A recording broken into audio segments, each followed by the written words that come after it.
या न्यूज बुलेटिनचे सहप्रायोजक आहेत गोकुळ.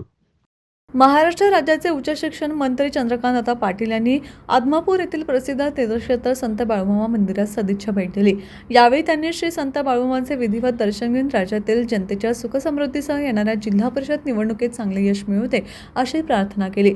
मंदिर परिसरात दाखल होताच पुजारी वर्गाकडून आणि बाळूमामा मंदिर ट्रस्टचे अध्यक्ष लक्ष्मण होडगे आणि सरपंच विजय गुरव यांनी त्यांचे स्वागत आणि सत्कार केला.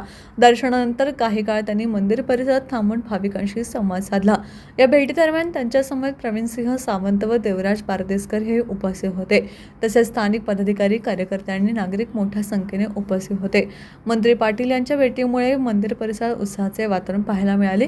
आगामी जिल्हा परिषद निवडणुकीच्या पार्श्वभूमीवर पाटील यांनी जिल्ह्याचा दौरा सुरू ठेवला आहे. या दौऱ्यामुळे स्थानिक राजकीय हालचालींना वेग येण्याची शक्यता व्यक्त केली जात आहे. टीव्ही नेक्स्ट साठी मुरगुडहून सर्जरा भाट.